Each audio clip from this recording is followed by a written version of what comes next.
कि बीए प्रथम वर्ष हिंदी ऐच्छिक प्रश्न पत्र तृतीय की कुछ तासिकाएं पहले हो चुकी हैं। उसके कुछ वीडियो भी हमने साझा किए हुए हैं।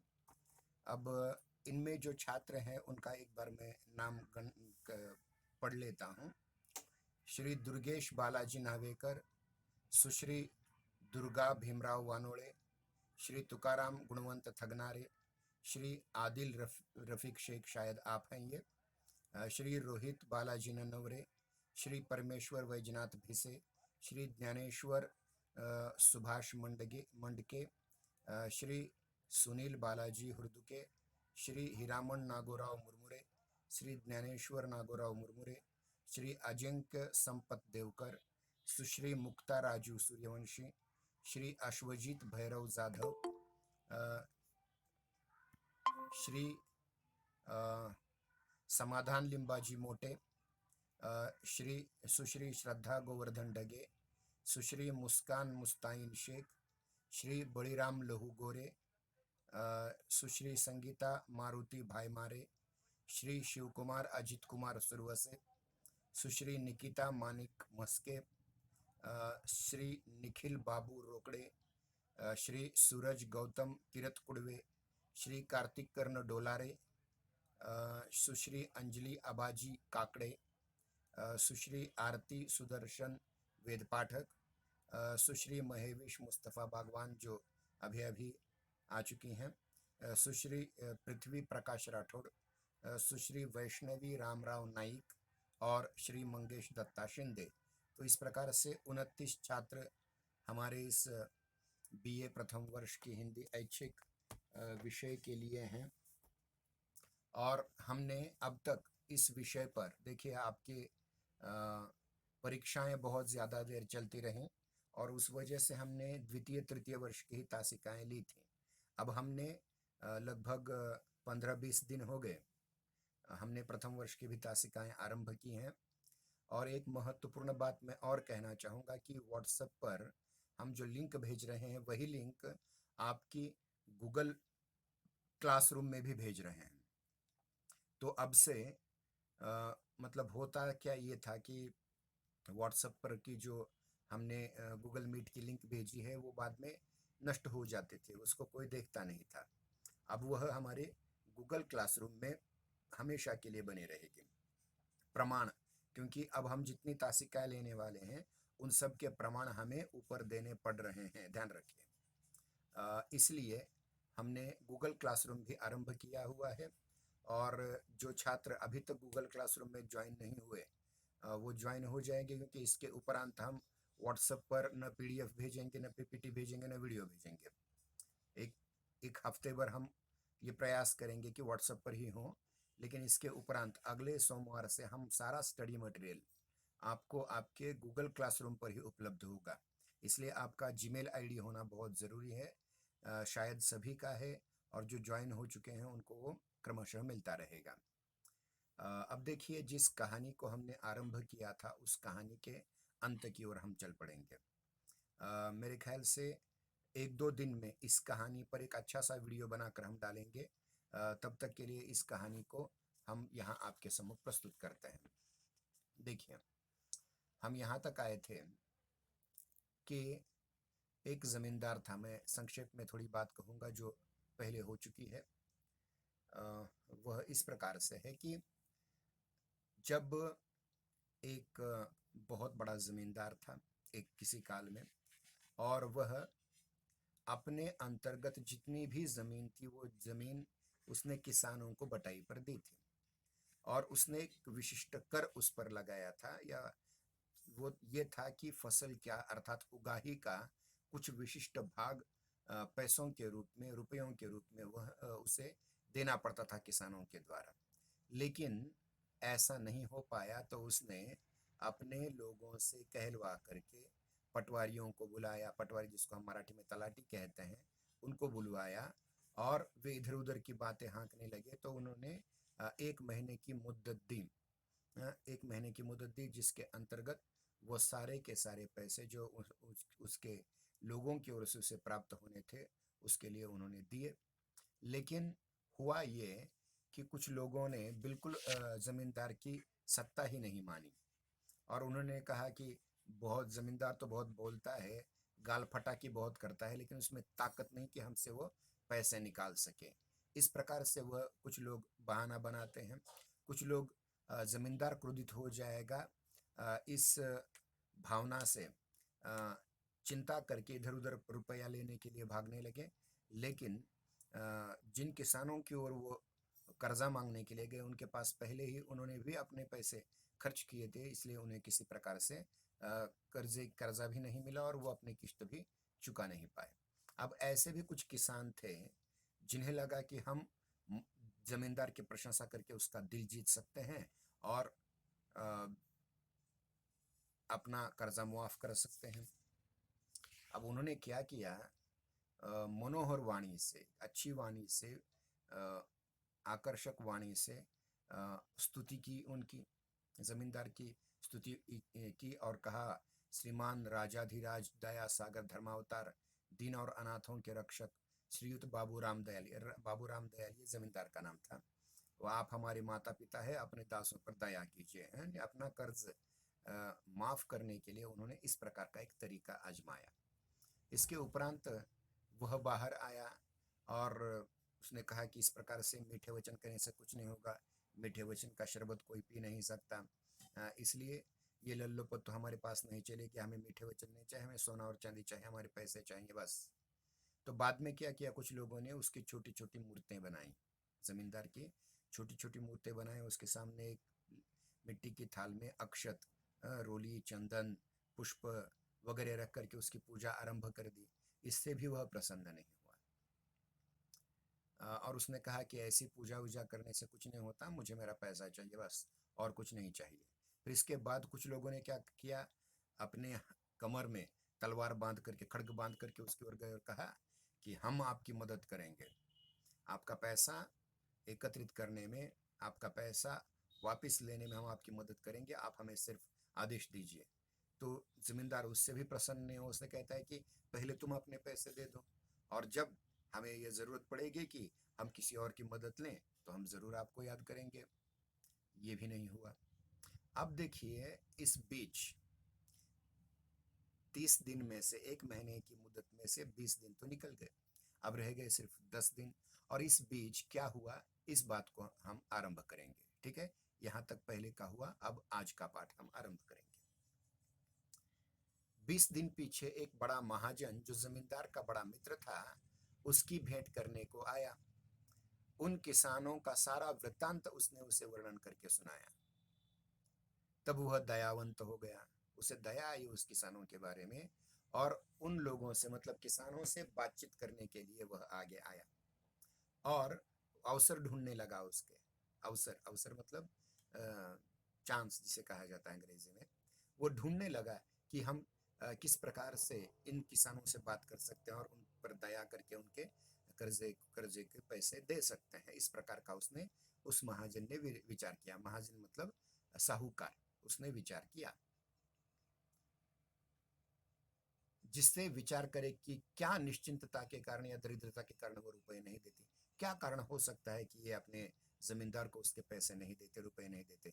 एक तो निश्चिंतता हो सकती है, चाहे जो कुछ कर ले हम देख लेंगे, या फिर ऐसा हो सकता है कि दरिद्रता होगी पास, पैसे उनके पास नहीं होंगे, उगाही अच्छी नहीं हुई होगी, बरसात अच्छी नहीं हुई होगी, जो आजकल के किसानों की सबसे बड़ी त्रासदी है। उसी त्रासदी को यहाँ प्रकट करने का प्रयास लेखक रेवरेंड जे न्यूटन, जो ईसाई पादरी है, उन्होंने किया हुआ है। लेकिन उसने जब परीक्षा की लोगों की, तब पाया कि उन्होंने सारा पैसा, उगाही का सारा पैसा विवाह में खर्च किया था, बारात में खर्च किया था, नाच गाने में खर्च किया था, तमाशे में खर्च किया था। मतलब किसानों के पास पैसे होते हुए उन्होंने गलत काम के लिए पैसे खर्च किए और अपना कर देने से मना कर दिया। ये तो बहुत बड़ा अपराध था। अब उसने क्या किया, देखिए, महाजन ने आगे जा करके, महाजन ने आगे जाकर ये किया कि यानी उनकी दुर्गति पर उससे दया आई और मन में विचारा कि मेरे पास बहुत सारी संपत्ति है, क्यों ना मैं अपनी संपत्ति का थोड़ा थोड़ा भाग इन्हें, इन किसानों को दे दूं, जिससे किसान जमींदार को उनका कर्जा अदा कर सकें और वो निश्चिंत हो जाएं। क्या मैं उनके क्लेश दूर नहीं कर सकता? क्लेश का मतलब होता है कष्ट, दुख। तब उसने ढिंढोरा पिटवाया, डोंडी दी, ढिंढोरा पिटवाया कि एक एक मनुष्य को जितने रुपए जमींदार को देने हैं सो 2 दिन में मुझसे मांग करके ले जाए। कितने दिन में? 2 दिन की मुद्दत दी उसने। जमींदार ने कितने दी थे? 1 महीने की, उसमें से 20-22 दिन तो निकल गए, 25 दिन निकल गए, अब सिर्फ रहे 2 दिन। अब 2 दिन में ये पैसे मुझसे ले जाएं, जमींदार का कर्जा चुकता कर दें और आनंदित रहें। इस प्रकार से उसने ढिंडोरा पिटवा दिया। जमींदार से उनका उद्धार मैं कराऊंगा और उनसे रुपया वापस भी नहीं लूंगा। मतलब मैं तो उसकी कर्ज माफी तो जमींदार कर देगा, हाँ, कर्जा वापस होने से, और मैं जितने पैसे तुम्हें दे रहा हूँ वो भी वापस नहीं लूंगा। देखिए इतना बड़ा अवसर उनको मिला था अपने कर्जे को चुकता करने का, लेकिन वहां भी वो कैसे कम पड़े। देखें, यह संदेश आप पाए उनके मन में भांति भांति के विचार उठे। अर्थात जितने जमींदार के अधिकार को अस्वीकार करते थे, परस्पर कहने लगे कि जो कोई उस महाजन से रुपया लेकर के जमींदार को देगा सो उसकी प्रभुता को स्वीकार करके सर्वदा उसके अधीन रहेगा, इसलिए हम कभी रुपया नहीं लेंगे। ध्यान रखिए, मतलब जिससे हम मदद लेते हैं तो उसके उपकार में हमें रहना पड़ता है, उसके प्रति कृतज्ञ रहना पड़ता है। अब जो लोग पहले ही जमींदार की भी सत्ता को स्वीकार नहीं करते थे, वो इस महाजन की सत्ता को कैसे स्वीकार करेंगे? इसलिए उन्होंने महाजन से पैसे लेने से पूरी तरह से इनकार कर दिया। और लोग यह कहते थे कि यह बात सत्य है कि बाबू साहेब रुपया को बख्शिश में देने के लिए कहता, पर क्या जाने इसमें कुछ धोखा हो जाए। जब हमने रुपए लिए तो उसके दास बने तो फिर छूटेंगे कैसे? मतलब अब तक तो मालिक एक था, जमींदार, अब तो दो दो मालिक बन जाएंगे और दोनों मिलकर के हम हमारा शोषण करेंगे। घबरा गए, इसलिए हम उनके पास नहीं जाएंगे। उनमें से और लोग इस रीति से कहने लगे कि वाह, जमींदार ने क्या अच्छा उपाय निकाला। देखो, अब देखिए हर चीज के पीछे षड्यंत्र है, ऐसा मान करके चलते रहेंगे तो कुछ नहीं मिलेगा। तो क्या उन्होंने क्या किया कि लोग इस रीति से कहने लगे कि वाह, जमींदार ने क्या अच्छा उपाय निकाला। जब बाबू साहब इस छल से हमको अपने घर पर इकट्ठा करे तब दोनों मिलकर के हमें कोठरी में बंद कर देंगे, जेल में डाल देंगे और बड़ी मार मारेंगे। क्या हम ऐसे फंदे में जानबूझ करके पांव डालें? फंसा देंगे अपना पांव खुद। फिर और भी किसान थे जो दरिद्री और निर्बल हो उस महाजन के पास जाने की इच्छा करते थे। कुछ लोग तो उस महाजन के पास जाने के लिए तैयार भी हो गए। ये कहते थे कि ऐसी विपत्ति को दूर करने के लिए, ऐसी विपत्ति को, ऐसे संकट को दूर करने के लिए यत्न करना ही अगर उसका प्रयोजन है तो हमें खुले दिल से स्वीकार करना चाहिए। अब केवल रह गए 2 दिन। 2 दिन अर्थात कल और परसों का समाचार हुआ। देखिए कुछ लोगों को लगा कि ठीक है 2 दिन है, कल और परसों का, तो क्या हुआ? देखिए बहाने कैसे बनते हैं। देखिए समाचार हुआ, हाँ, जो आवे उसे रुपए मिलेंगे। भला हम कल नहीं जा पाएंगे क्योंकि कल बाजार का दिन है, रविवार है, बाजार का दिन है और बाजार जाना है, और बाजार करके लौटते समय तो संध्या हो जाएगी, शाम हो जाएगी, सांझ हो जाएगी। परसों हम सब मिल करके उस महात्मा से जरूर मिलेंगे, उस महाजन से जरूर मिलेंगे। इस वचन के समान जब सब ठहराया हुआ समय आ पहुंचा तब उन्होंने स्नान करके भोजन खाया, खाए के चलने की तैयारी की। पर देखते क्या है कि जो लोग मिलकर के सब जा रहे थे उनमें से एक पीछे रह गया है। एक मनुष्य उनके साथियों का अब लो, लो मतलब तक, ये अवधी भाषा का शब्द है, लो मतलब तक, अब तक पीछे रह गया है। उसके पड़ोसी बड़ी विलंब करके उसकी बाट जोड़ते रहे, अब आएगा तब आएगा, क्योंकि मिलकर के सबको जाना है ना, एक शिष्टमंडल की तरह है। तो एक पीछे रह करके नहीं चलेगा। उसका बहुत देर तक इंतजार किया, बाट जो ही वाट पाहिली मराठी में, बाट जोहते रहे, पर उसके आने की आशा न रही। तब सब मिल करके उसके घर गए, वो क्या कर रहा है देखने के लिए। तब उसके घर आए और विलंब का कारण जान लिया, देर का कारण जान लिया। अब उसके 4 संबंधी दूर सवेरे से आए थे, मतलब कुछ बाहर से उसके कुछ मेहमान आए थे। अब मेहमानों को खाने, उनका आदर आतिथ्य किए बिना वो कहीं दूसरी दूसरी ओर जा तो नहीं सकता था, इसलिए वो अपने मेहमानों के आवभगत में लग गया, उनके स्वागत सत्कार में लग गया। और वह अबलों उन्हें भोजन करा रहा था, उनको भोजन खिला रहा था, अब तक भोजन खिला रहा था। उसने अपने पड़ोसियों को आते देख करके पुकारा और कहा, आओ आप भी भोजन कर लो। देखिए समय हो रहा है, समय बहुत हो चुका है, स्नान संध्या में समय गया, भोजन में समय गया, उस व्यक्ति का इंतजार करने में समय गया, उसके घर जाए वो भी समय गया। अब उसके घर आते उसने कहा कि जैसे ये मेहमान मेरे हैं, आप भी मेहमान हो, आप भी खाना खा लीजिए, आप भी भोजन कर लीजिए, आपको भी भात तरकारी खिलाऊंगा। वे लोग बोले, भाई देरी बहुत हुई है और बहुत दूर जाना है। कहाँ जाना है? उस महाजन के घर तक जाना है, ताकि वो हमें रुपए दे दें और हम जमींदार का कर्जा अदा कर दें।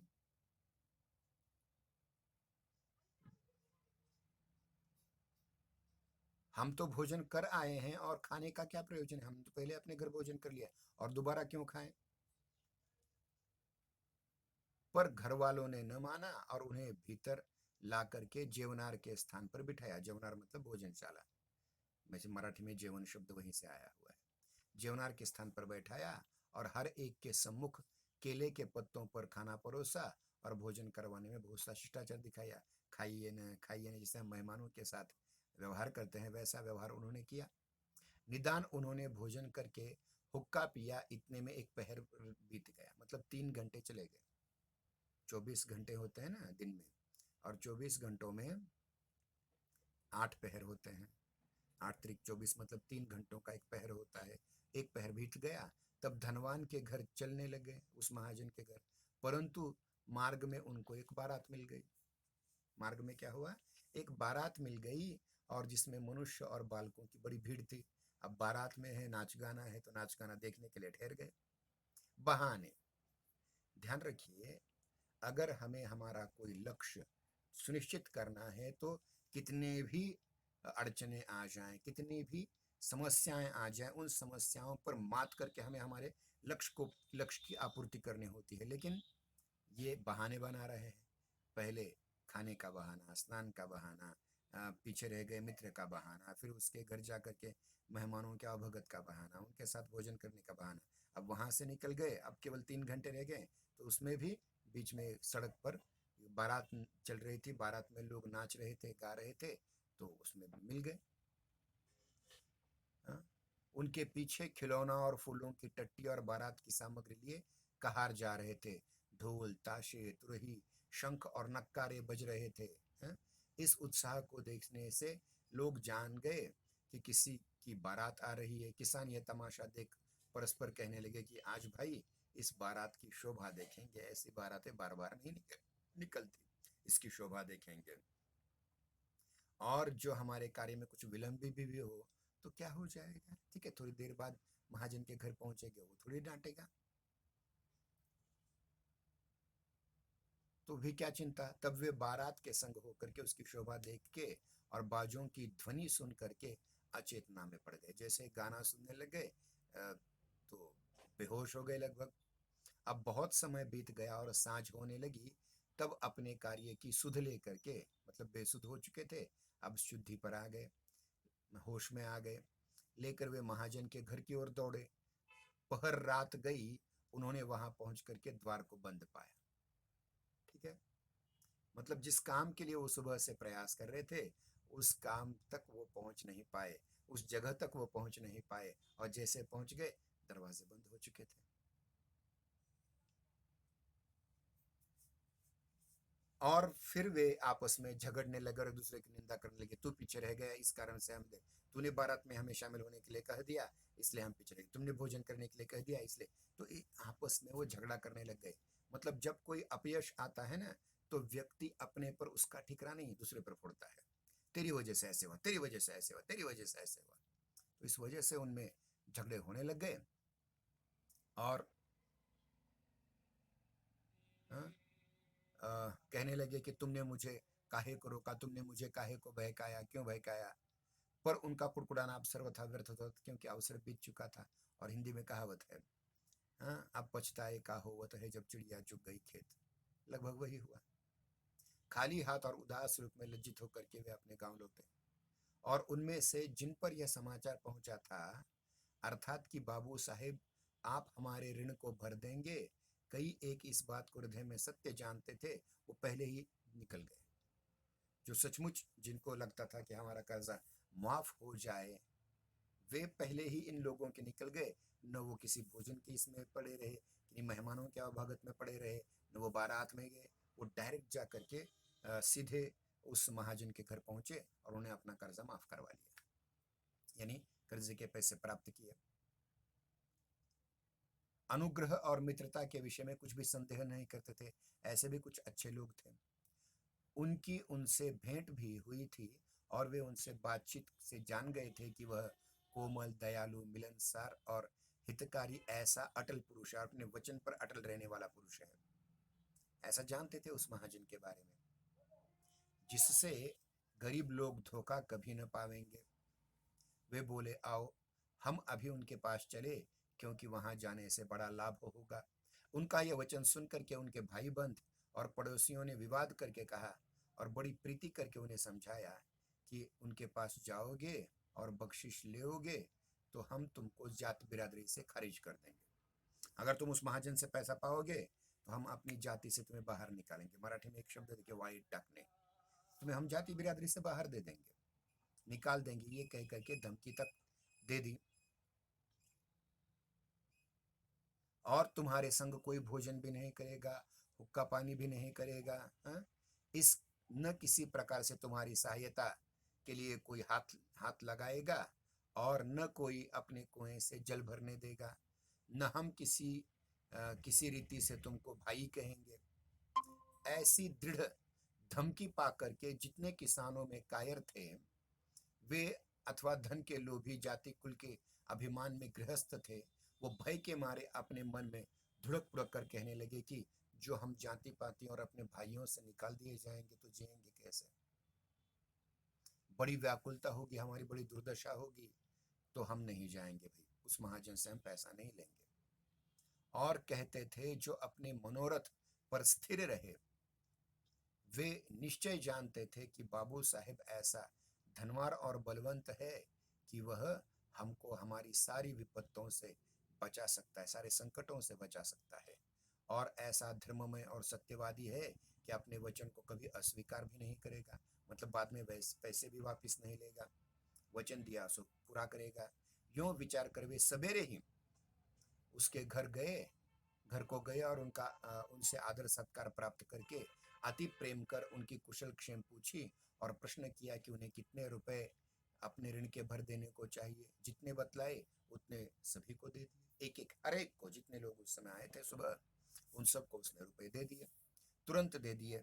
फिर महाजन ने उनसे यह भी पूछा, क्या तुम किसी और को जानते हो जिसको पैसे की जरूरत है, रुपयों की जरूरत है, सहायता के लिए आएंगे मेरे पास मांगने के लिए। वे बोले, सब के सब नाना प्रकार के बहाने कर रहे हैं, करते हैं, इसलिए कोई आपके पास नहीं आता है।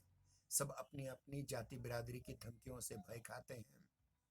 हम भी आपके पास आने के कारण आपके घर बार, संबंधियों, जाति पाति, कुल कुटुंब से निकाले जाएंगे। ये तो धोखा में होने वाला है, ये तो संकट हम पर आने वाला है कि हम अगर आपकी मदद लेंगे तो लोग हमें अपनी जाति बिरादरी से बाहर निकाल देंगे। यह वचन सुन बाबू ने उन्हें ढाढ़स दे दिया, मतलब उस हौसला दिया और कहा कि डरो मत, किसी रीति से तुमको दुख व क्लेश नहीं होगा। अगर कुछ हो भी जाता है तो फिर मेरे पास आइए, मैं फिर आपकी मदद करूंगा और मैं तुम्हारी सहायता करूंगा। निदान वे आनंद हो अपने अपने घर लौट गए और वही रुपया लेकर के अपने कर्ज को भर दिया और तब उनका उद्धार हो गया, कर्ज से बचे रहे। जब कभी विपत्ति अथवा दुख का क्लेश उन्हें होता तो वे उस महाजन बाबू साहब के पास जाते और उसकी ही सहायता और उपकार से वे आनंद और सुख में रहने लगते। जब विलंब के कारण अर्थात किस्त लेने का समय बीत गया, तब जितने भड़ेत या किसान जो रुपए बेबाक नहीं कर पाए थे, वे सब के सब पकड़े गए। उन्होंने बहुत मार खाई, बंदी गृह में डाले गए और वहां बड़े बहुत दिन तक अपनी मूर्खता पर पछतावा करते रहे। परंतु जिनको भरोसा उस दया सागर बाबू के वचन पर था, सो अपने कर्ज की रसीद की यवा भरपाई की चिट्ठी लेके इस भारी दंड से बच गए। उस समय वे अपने अपने कामकाज में मन लगा परिश्रम करके आनंद हो सुख चैन सदा पाते रहे। कहानी यहाँ खत्म है, हमारे 4 मिनट रह गए हैं। इन 4 मिनटों में इस आध्यात्मिक कहानी का सार मैं आपको बताता देखिए, कहानी में आपने ये देखा कि एक जमींदार है, हाँ? थोड़ी देर के लिए वो आपको अत्याचारी भी लगा होगा, महाजन सज्जन लगा होगा, जो महाजन की सत्ता को, जमींदार की सत्ता को स्वीकार नहीं करते थे, उन किसानों के प्रति आपको दया भी आई होगी, आपको लगा होगा उनका पक्ष अच्छा है, जमींदार का गलत है। लेकिन इसका अब आध्यात्मिक अर्थ हम लेने की कोशिश करेंगे। ध्यान रखिए, भारतीय अध्यात्म में ये कहा जाता है कि मनुष्य का शरीर जो है 84 लाख योनियों के बाद मिलता है। मतलब 84 लाख अलग अलग प्रकार के शरीरों में हमारी आत्मा रहती है, और अंत में हमें हमारे पुण्य कर्म की वजह से मनुष्य का शरीर मिलता है। अब यहाँ देखिए, सुस्पष्ट रीति से मैं कहना चाहूँगा कि यह एक ऐसी कहानी है जो समासोक्ति परक है। एक ओर तो जमींदार और किसानों की, महाजन की कथा चल रही है, और दूसरी ओर आत्मा, परमात्मा और संत की कथा चल रही है। यहाँ किसान जो हैं सारे के सारे, वे आत्माएं हैं, जमींदार परमात्मा है, और महाजन संत है। संत सहायता करना चाहते हैं सामान्य भक्तों की, सामान्य लोगों की, उन्हें भक्त बना करके परमात्मा तक पहुंचाने की, उसकी भक्ति करके उन्हें प्रसन्न करने की, लेकिन ये लोग नहीं मानते और दुख में गिर जाते हैं। अब ध्यान रखिए, यहाँ तीन चार प्रकार के किसान उन्होंने कहे हैं। पहले किसान वो जो केवल प्रशंसा करते हैं। देखिए, ईश्वर प्रशंसा से कभी भी खुश नहीं होता। ईश्वर खुश होता है कर्म से। कर्मण्येवाधिकारस्ते मा फलेषु कदाचन, जो गीता में कहा गया है। कर्म करते रहो, उससे मैं प्रसन्न हो जाऊंगा। केवल पूजा पाठ करें। हाँ, कुछ लोगों ने क्या किया, ईश्वर की, मतलब उस जमींदार की छोटी छोटी मूर्तियां बना दी, उस पर फूल अक्षत चढ़ाते रहे, इससे भी ईश्वर प्रसन्न नहीं। कुछ लोग तलवार बांध करके कह दिए कि तुम्हारी सत्ता जो नहीं मानेगा हम उसे काटेंगे, ये भी गलत है। और जो सामान्य लोग, सामान्य किसान, जो नाच गाने में, बारात में, नए नए बहानों में घिर करके रह गए, तो वो भी परमात्मा तक नहीं पहुंच पाए, संत तक नहीं पहुंच पाएंगे, और परमात्मा तक क्या पहुंच पाएंगे। इसलिए इस कहानी का मतितार्थ यह है कि अगर कोई संत परमात्मा तक पहुंचाने का, उसकी कृपा का पात्र बनाने का प्रयास कर रहा है, तो उसकी शरण में जाओ। ध्यान रहे, उसकी शरण में जाओ, और वह आपको जरूर ईश्वर के दर्शन कराएगा। जरूर वह आपको परमपिता परमात्मा की प्रियमयी, प्रेममयी गोद में बिठाएगा, उसके नूर से उस आपका परिचय करवाएगा, और उसी आनंद में। अब देखिए, ये आनंद हिंदुओं का मात्र है ऐसा नहीं, वही परमात्मा मुसलमानों का भी है, वही परमात्मा क्रिश्चियनों का भी है। और ये कहानी एक क्रिश्चियन कह रहा है, और इसमें उसने जाने अनजाने में हिंदू धर्म और मुस्लिम धर्म में जो कुरूढ़ियां हैं उस पर टीका की है। जैसे मूर्ति पूजा, यानी एक वर्ग ऐसा है जो ईश्वर की छोटी छोटी मूर्तियां बनाकर, जिसने पूरी दुनिया बनाई, पूरी कायनात बने, उसकी मूर्ति तुम क्या बनाओगे, ऐसा मान करके एक टीका की। फिर दूसरी ओर जो जिसने कहा कि जो लोग तलवार बांध करके, और कहा कि जो आपकी सत्ता नहीं मानेगा हम उसको मार डालेंगे। तो इस प्रकार से मुस्लिम धर्म पर भी थोड़ी सी टीका की है। लेकिन ध्यान रखिए, ये टीका आपको थोड़ी सी मतलब हिंदू धर्म की, मुस्लिम धर्म की, इतना ही नहीं, क्रिश्चियन धर्म पर भी उन्होंने टीका की हुई है। चलते चलते कहने का तात्पर्य है कि अध्यात्म ऊपरी तौर पर की उपासना पद्धतियों को नहीं मानता, वो सच्चा होता है, और आत्मा परमात्मा के मिलन से कोई भी रोक नहीं सकता किसी भी पद्धति से। इस प्रकार का यहाँ वचन किया है, और इसमें सबसे बड़ी भूमिका निभाता है वो संत है, जो महाजन के रूप में हमारे सामने आया है। तो इस प्रकार से इसका आध्यात्मिक अर्थ है। हमारा समय समाप्त हो चुका है। कल समय पर ज्वाइन हो जाइएगा, ताकि हम अगली कहानी, जो एक टोकरी भर मिट्टी नाम से है, वो भी थोड़ी आध्यात्मिक और थोड़ी सी सामाजिक कहानी है, उस पर भी हम चर्चा करेंगे। तब तक के लिए नमस्कार, धन्यवाद, जय हिंदी, जय नागरिक। कल फिर से हम इसी समय मिलेंगे।